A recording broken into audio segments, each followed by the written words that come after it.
Code Vein 2 gives you a lot of ways to be overpowered early and have the perfect start possible. At the end of this step-by-step guide, you will learn the earliest and best spots to grind the XP and level up fast, have the best early game equipment, and have a lot of ways to burn to buy every item that you want, and ultimately have the best start possible. Your epic journey will only start by creating your own character. You can always change your appearance and clothing anytime later on, so it's not limited. Starting from here, you will be following straightforward markers and objectives when completing the story introduction. I will not be providing any key information about the story to minimize spoilers, but bosses will be mentioned through the course of this guide as key markers of our progress. After the story introduction, you will find yourself in the past, and you will soon have a pact with Noah. You will be getting his blood code, so at this point, you already have Luz and Noah's blood codes. You will be navigating your first dungeon in the game, which is Clifftop Caverns. I will be skipping providing specific directions on how to clear a dungeon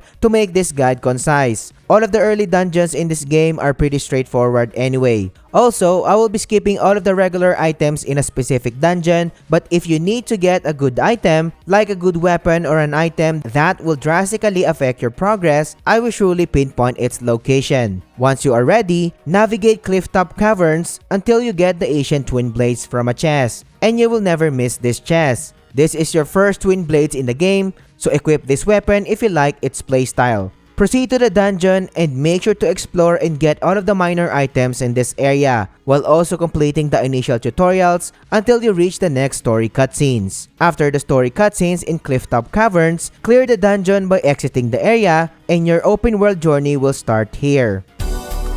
The next step is heading to the location that I am showing on the screen right now. This location is just north of Clifftop Caverns, and we need to activate the missile on your bonfire in this game, located near the entrance of Magmell's premises. Not far from your current location, get the golden nectar in the location that I am showing on the screen right now. After getting the nectar, head back to the missile and upgrade your regeneration count, so you should have 4 generation charges by now. In the spot or missile that we are currently in, you do have an option to take advantage of 2 XP and phase farming methods. If you are not a fan of grinding, it's totally fine, and skip to the next step. But if you want a head start and buy all of the weapons later on, let's start with the first farming method.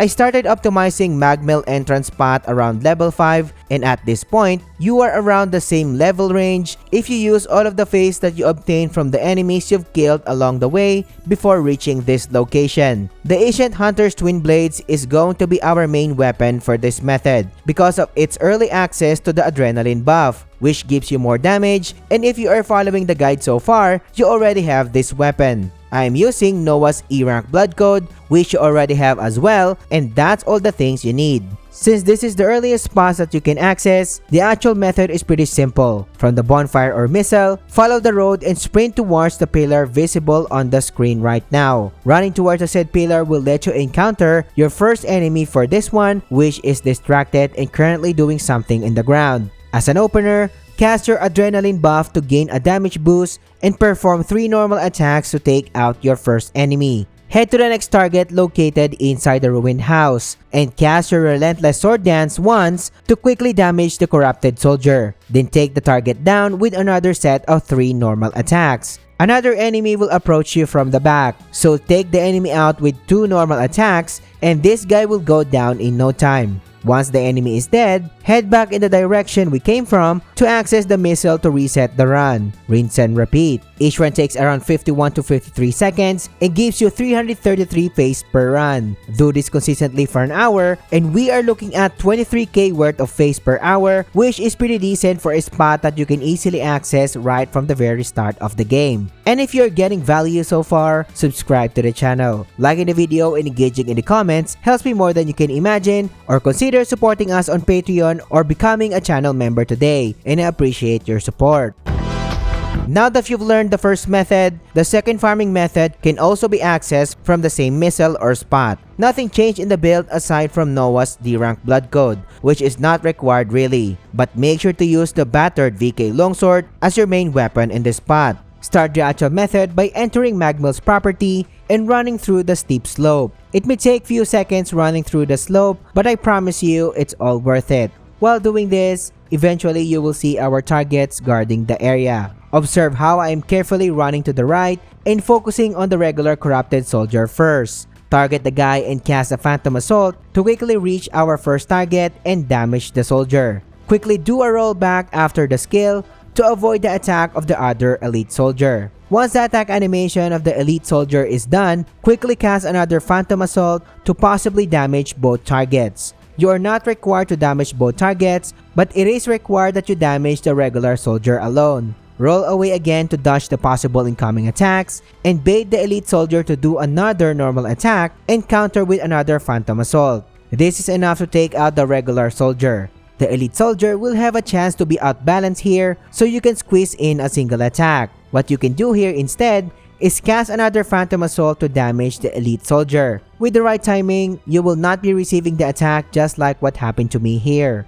Once the elite enemy casts its final attack, counter with normal attacks. And these normal attacks are more than enough to stagger the guy and let you end the fight. Don't pull off a critical finisher animation with your jail, or else you will be wasting more time since the critical animation takes a long time to finish. Each run takes around 57 to 59 seconds and gives you 680 phase per run, and that is a lot. If you do it consistently for an hour, you are expecting a whopping almost 43k worth of phase per hour.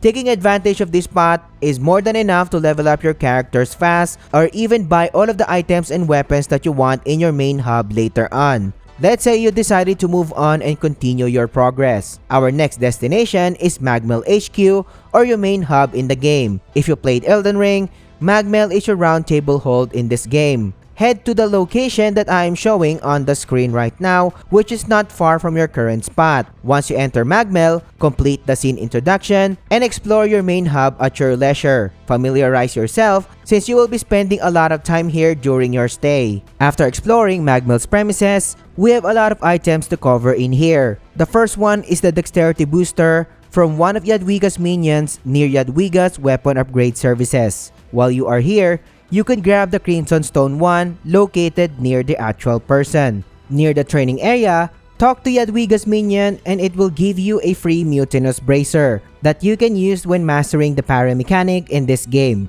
Before moving forward, make sure to pick up a free Pure Platinum one next to the minion for your upgrades. Next is heading to the baths of Magmell, and make sure to dip yourself in the hot spring to get the stone and stole vaccine recipes for possible use later on.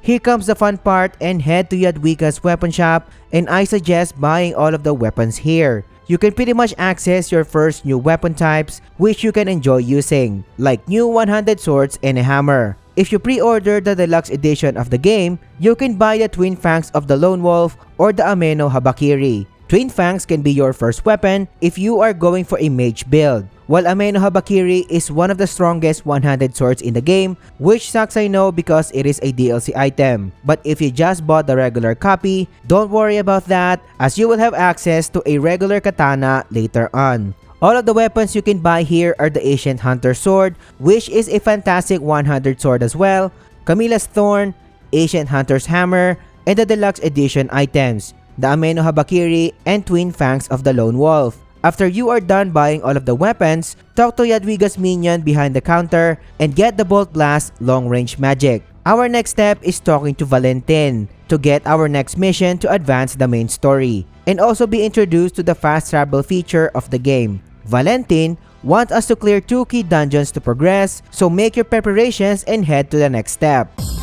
We will be eyeing to complete the Ruins Dungeon objective or the motorcycle repair quest first. But before heading to Ruins Dungeon, head outside of Magmell HQ and track a wandering Jadwiga's minion. And I am showing the minion's location on the screen right now. Every time you encounter a wandering minion in the map, I highly suggest buying all of the weapons, skills, and possible tokens it offers. Phase is really not an issue in this game if you know where to farm. If you need more phase, you can backtrack to the first farming spot that I mentioned in this guide. For this specific minion, I suggest buying the weapon pipe of Thraldom, a one-handed sword, and the hammer of Thraldom. But don't forget to buy the blood weapon, blood barrel, and most importantly, the offensive order buff. Head to the western part of Magmell's HQ and get your first good bayonet in the game, the Ancient Hunter's Bayonet. You already have the Ancient Hunter Sword, hammer, and bayonet, which are fantastic starter weapons to play with outside of DLC weapons. So take the time exploring the ancient weapons.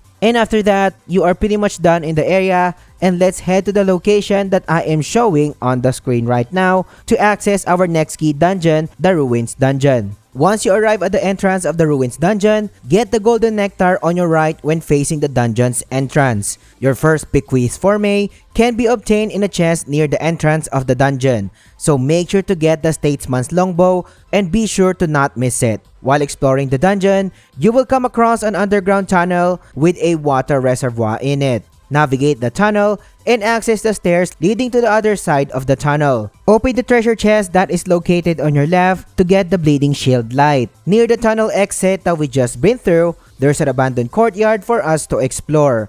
Past the stone pillar near the stone garden gazebo, head straight to the location that I am going, leading to a abandoned quarters where a treasure chest lies. Open the chest and get your first rune blades in the game, which is the Ancient Hunter's rune blades. And for your convenience, I'm also showing the location of the actual chest on the screen right now. After getting the rune blades, it is time to clear this dungeon, and do so by beating the side boss in this area, who is Edward the Lost. I will also be skipping boss strategy in this guide to make this guide concise, and these optional bosses have pretty simple mechanics anyway. What is important to me is to lead you in the right direction. After beating Edward the Lost, talk to Magmell's motorcycle mechanic to complete the quest formally. The next step is clearing the second side dungeon that Valentine ordered us to investigate, the water treatment plant side dungeon. Head to the location on the screen right now so we can start getting the items around the area. While the location of the next item is just located north of the entrance of the said water treatment plant. Get the Golden Nectar for your regeneration upgrades. Near the pier, which is located southwest of the water treatment plant, another Jadwiga's minion can be found. Make sure to buy the VK dual blades and silver shot bayonet for possible use later on. Grab the Frost Wave, Sonic Arrow, and Vorpal Flash set of magic spells and you are all set. Once you acquired all of the items so far, it is time to enter the water treatment plant dungeon to continue our progress. Activate the first missile in this dungeon and access the confluence by selecting the Talk to Lou option. Inside the confluence, the Bat Jail can now be obtained, which is one of the top tier jails in the game. Proceed to the inner section of the dungeon, and the location that I am showing you right now hosts yet another jail, which is the Reaper Jail, which is also one of the best jails in the game. While progressing in the dungeon, another notable item in here is the Ancient Hunter's Greatsword. Head to the location that I am showing on the screen right now to access a secret opening that will lead you to a secret path. After dropping down to the secret path, head to your right and take a sharp left turn that will lead you to a staircase. Follow the set of stairs here to reach the upper section of the secret area, where the chest containing the Ancient Hunter's Greatsword is located. Now the only step that we need to do here is to clear the dungeon by defeating the side boss guarding this area. Defeat the Resurgence Abomination and talk to the Bridge Builder NPC to complete the objective formally. Before we continue our main story progress, we will do a little bit of sidetracking in here. Head to the southeastern part of Magmell Island and access your first Tower of Generation. Head inside the tower and get your first Golden Blood Bead. For those players who want to get this item early and want to upgrade their healing potency as early as possible, you are welcome to do this step as soon as you have access to Magmell Island. After getting the Golden Blood Bead, our next destination is being shown on the screen right now, which is not far from the Tower of Generation. A huge bone pillar in this area contains the Rising Twirl skill for your Twin Blades Forma needs. In addition to that, while you are in the area, don't forget to activate the nearby regional Pathos for a nice boost of stats. Sidetracking is out of the way, we will now continue the main story by heading to Magmell and reporting back to Valentine about our job well done. He will then reward you with a key to access our next key location, which is the Forma Tower. Head outside of Magmell, and the Forma Tower is just near the HQ's premises. Head inside the tower and access the upper area and make sure to activate the missile over there. Proceed in the story by interacting with the key item stored in the nearby bookshelves. This will then trigger the main story events and you will be teleported back to the present timeline. You will be getting the Battle Axe Idris's Conceit combat forme after the cutscenes. And of course, we are the heroes of this game, so we will travel back to the past and save our dear friend.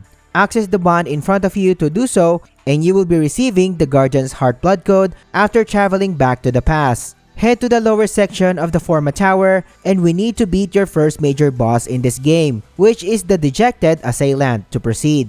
Use what you've learned so far and all of the items that we have, and after multiple tries, you will surely beat this boss. After beating this boss, you will unlock Noah as your permanent partner. After the events in Magmell, we will park our main progress by not returning to the present timeline, since we still have more ruins to cover or clear in the past era. And the first dungeon in mind is the East Bay Ruins, which I'm showing the location on the screen right now. After arriving at the location, make sure to explore the dungeon properly for other minor items. But a notable key item in here is the Golden Nectar, located in the middle section of the area, and I am of course showing the location on the screen right now. Then other than that, proceed to the boss after exploring the area and defeating the boss Alexis the Heartless. Pretty easy fight as this boss has so many delays when pulling off attacks, so you do have a lot of window time to counter. Defeating this guy will finally give you the adrenaline buff, which is one of my staple damage buff till late game. Take note that buff stacking works in this game, so take advantage of that. We are done with our first side dungeon from this batch, so we are heading to the Cliff Underground Ruins, which is located in the northern part of Magmell Island. While progressing in this area,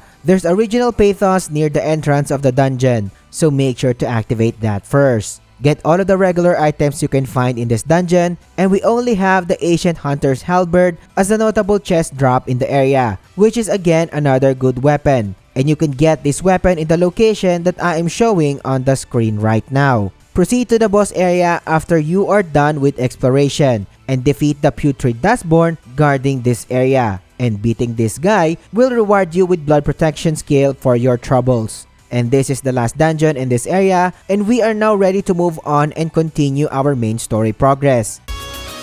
Access the time portal and head back to the present timeline, and you will be back in the present day Forma Tower. So head downstairs and open the treasure chest containing the Shield of Stupor, which is the area where we previously fought the Dejected Assailant. Head inside Magmell HQ and make sure to buy the Raider's Bayonet in Magmell's weapon shop. This bayonet is one of the best special bayonets in the game, and I've used it a lot when bursting bosses, or it is one of my best weapons to use when farming phase in the late game. Talk to Lavinia and to your other folks in the area to advance the story and also receive your next objectives. But the most important thing here is activating Lavinia's Blood Code side quest, where you can get booster rewards after mastering blood codes. So as early as now, make sure to max all of the proficiency of every blood code you can find. You should already max out loose E rank blood code to get Mind Booster as a reward from Lavinia, while mastering Noah's will give you the Fortitude booster instead.